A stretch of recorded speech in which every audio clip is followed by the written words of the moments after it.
with the entrepreneurship thing, man, you're gonna have to keep learning, and to hit new levels, you're going to have to start doing things differently. You want to start, digging into stuff that you have no idea that you was going to have to dig into. Last night I was starting some research, and I had to continue to research over the next couple of days, weeks, on the EXV. It was the EXW, DDPs, freight brokerage, finding shipping agents, and some people teach this stuff in their classes and put it in their ebooks or whatnot. But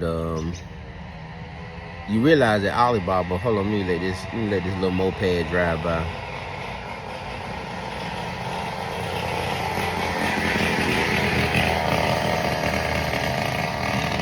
Oh, it's a bike. It's a little motorbike. It's a literal bike with a motor on. Anyway, you're losing a lot of money with shipping. With shipping costs, you got to figure out how to get that down. Now, most times we just shipping DHL. You shipping something small, it works with something small.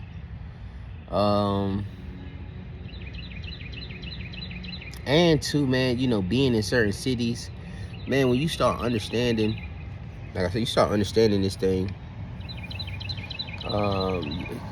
you really, everything you're buying is trash. Everything you're buying, like I'm talking about, I was quoted 25 cents on some hats yesterday. 25 cents on a snapback.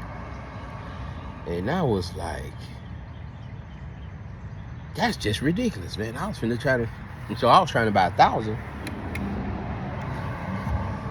And because that's how you have to start thinking. Now, when you have certain products that you're selling, and once you then got to a point where you're starting to sell these products, and you are making them yourself, eventually, you realize that China can make them cheaper, and you can crank those machines and do something else. But once you have the product selling, you need to start stepping away. In order to step away, you got to get somebody else to make them. And the first thing to do, some people come in their head, hey, well, I may hire somebody. But you can hire China. You can hire Alibaba, but you can hire these manufacturers overseas to manufacture the product. And at a very cheap price. It's just getting the shipping down. You got to figure out how to get the shipping down, and to make it worth it. Those hats at 100 hats at 25 cents. 1,000 hats at 25 cents. The shipping was $2,700 for DHL, and at $2,700, now you done. Now you done pretty much is $3,000. Now you got me at $3 a hat, and I'm getting $3. I'm getting a hat for some places $2. But for sure delivered to my door, for $3.50, anywhere from $1.50 to $5. You can get a hat. So it's not profitable for me to do at DHL. And DHL, you'll get it within 5 business days. If you're dealing with ocean, or dealing with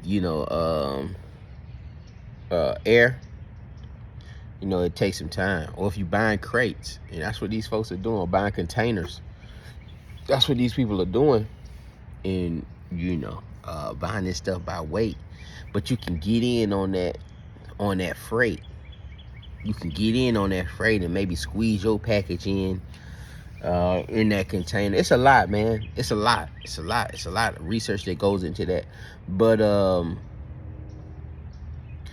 when you building up, and I'm just sharing, this person's experience. When you're building up, these are things you have to start thinking. Well, this is where my brain is going now. Is that now? You're starting to make certain products that are selling, and then you have to make a bulk of them. Like, you're spending the day making a bulk of them because they're gonna sell, so you're trying to get ahead of the game.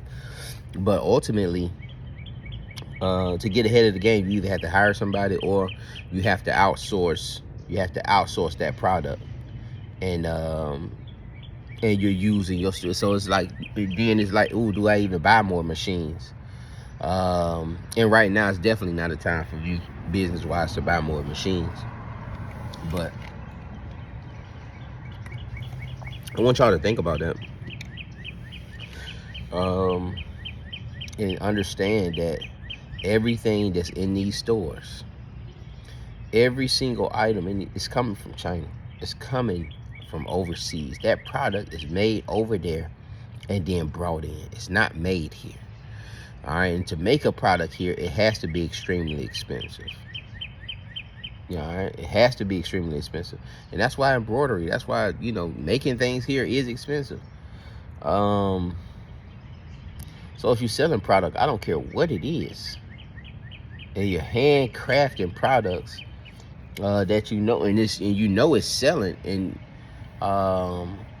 you may need to look to getting that manufactured overseas and bring that in. There's no need for you to make bead necklaces when they can do it overseas for 10 cents. You can get it over, but we got to learn this freight brokerage. We got to learn this shipping game. That's where I'm at now. I gotta get plugged in to this shipping game and everything, even drugs. You got to get plugged in with the shipping. You got to know how to get it over here. You can't manufacture it here and sell it here and I think you're gonna make some money. It has to be shipped in. And that's why cities like Miami, Texas, California, New York have such a cost of living, because money being made there. That's why all those bootlegs come from New York. A lot of those when them bootleg, them purses and all that stuff was jumping off, all that stuff was coming in from New York. They weren't making it there. They were shipping it in. And then you drive up to New York and you bring that stuff down. I remember them Air Force One, man, them early 2000, 2001, 2002. Man, you drive up Memorial Drive, man, it was a tent almost every half a mile selling Air Force One, 2 for $100, 2 for $75. Had the Fusions. Now they delivering it to your door. All right, they ain't got to ship it in like that no more. They still ship it in, and they still may have certain warehouses located where they're shipping this stuff to, but they may be shipping it in, trying to get it to you quicker. But like your DH Gates and your Alibaba, Temu, even Temu. You thinking you winning with Temu, but Temu is a middleman. They getting the products manufactured and they just sending it to you. But it's a middleman price. Like the same hats I was getting, I was talking to a manufacturer that will make them for me for 25 cents. They was on Temu for $3, free shipping. Because that's what it costs. That's what it costs. It costs about $3. But if they can make 20 cents, 50 cents off the darn hat, it don't matter to them. They'll ship it out. They ain't really doing nothing. All they doing is middleman in the process. And that's what you got to understand. If you're a middleman in the process and you're a middleman from the middleman, if you buying fabric from Joann's and you buying fabric at, $8, $9 a yard, you can't expect to make a lot of money. You can't expect to have a 300% flip on that. If I can find a way to get those hats at 25 cents and get them shipped over here for 75 cents a hat, or if I can get them shipped over here for $1 a hat, then I can have a crazy increase just selling the hat without even me putting anything on it. But let alone I put something on it and sell the hat for $25. That's a remarkable flip. But and we have to do the t-shirts like that also, man, because even with the t-shirts, you know, if you paying, you know, right now I'm paying $3.50 a shirt for some high quality shirts. I wish, and I may have to start looking into getting a manufacturer,